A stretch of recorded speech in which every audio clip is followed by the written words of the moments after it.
पुण्यश्लोक देवी अहिल्याबाई होळकर की त्रिशताब्दी का ये वर्ष है। हमारे लिए आज की स्थिति में भी उनका चरित्र आदर्श के समान है। दुर्भाग्य से उनको वैधव्य प्राप्त हुआ, लेकिन एक अकेली महिला होने के बाद भी अपने बड़े राज्य को केवल संभालना नहीं, बड़ा करना, और केवल राज्य को बड़ा नहीं करना तो उसको सुराज्य के नाते उसका कार्य वहन करना। राज्यकर्ता कैसा हो इसका आदर्श वे है। उनके नाम के पीछे पुण्यश्लोक यह शब्द है। पुण्यश्लोक उस राज्यकर्ता को कहते हैं जो राज्यकर्ता अपनी प्रजा को सब प्रकार से अभावों से मुक्त करता है, दुख से मुक्त करता है, एक तरह से प्रजा के प्रति अपने कर्तव्य से उर्ण हो जाता है। वास्तव में उस काल में हमारे यहाँ पर जो आदर्श राज्यकर्ता हो गए उनमें से एक देवी अहिल्याबाई थी। अपनी प्रजा को रोजगार मिले इसलिए उन्होंने उद्योगों का निर्माण किया, और ऐसा पक्का निर्माण किया कि महेश्वर का वस्त्रोद्योग आज भी चलता है और बहुत लोगों को रोजगार देता है। प्रजा के सभी अंगों की, जो दुर्बल थे, पिछड़े थे, उनकी भी उन्होंने चिंता की। अपने राज्य के कर व्यवस्था को उन्होंने सुसह्य कर दिया, किसानों की चिंता की। सब प्रकार से उनका राज्य सुराज्य था। प्रजा की माता के जैसी चिंता करने वाली राज्यकर्ता इस नाते उनको देवी अहिल्याबाई यह विधान उसी समय प्राप्त हुआ होगा, क्योंकि अपने बचपन से हम उनका नाम सुनते हैं तो केवल अहिल्याबाई होळकर ऐसा नहीं सुनते, देवी अहिल्याबाई होळकर ऐसा सुनते। तो ऐसी पुण्यश्लोक देवी अहिल्याबाई होळकर महिलाओं के कर्तृत्व की क्षमता की प्रतीक है।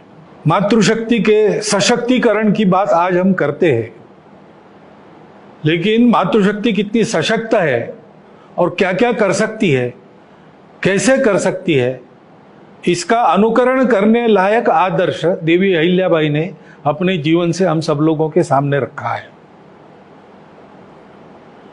उन्होंने जो काम किया वो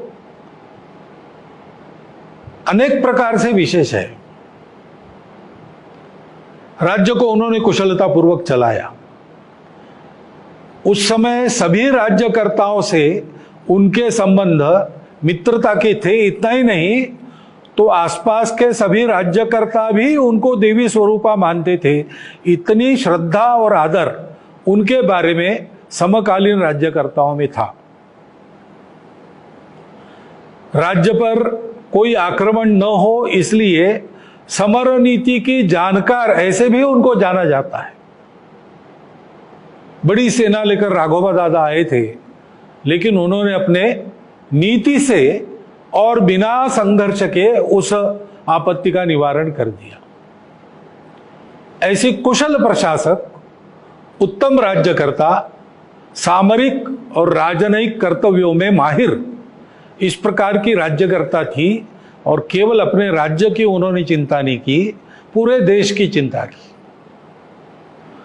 अपने देश के संस्कृति का जो आधार है उसको पुष्ट करने के लिए देश में अनेक स्थानों पर उन्होंने मंदिर बनवाए। स्वयं वो राज्य करती थी, वो भी अपने को राजा नहीं मानती थी। श्री शंकर कृपे करून ऐसा वो लिखती थी। श्री शंकर आज्ञा करून, शिव भगवान की आज्ञा से राज्य चला रही है, ऐसा उनका भाव था। और कई जगह उन्होंने मंदिर बनवाए, नदियों पर घाट बनवाए, धर्मशालाएं बनवाई। सारे भारत में ये उन्होंने किया।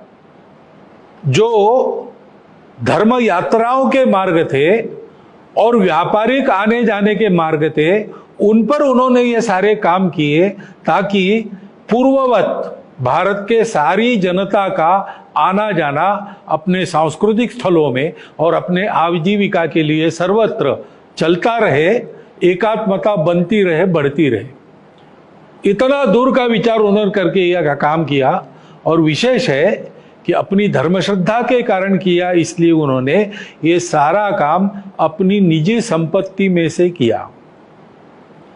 स्वयं रानी होकर बहुत सादगी से रहती थी। इस प्रकार प्रजा का पालन, राज्य का संचालन, राज्य की सुरक्षा, देश की एकात्मता, अखंडता, सामाजिक समरसता, सुशीलता और सादगी, इनका आदर्श रखने वाली एक महिला राज्यकर्ता, आदर्श महिला। इस प्रकार पुण्य श्लोक देवी अहिल्याबाई का चित्र हमारे सामने है। आज की हमारी स्थिति में भी हमारे लिए वो एक आदर्श है। उनका अनुकरण करने के लिए इस वर्ष भर उनका स्मरण करने का प्रयास सर्वत्र चलने वाला है।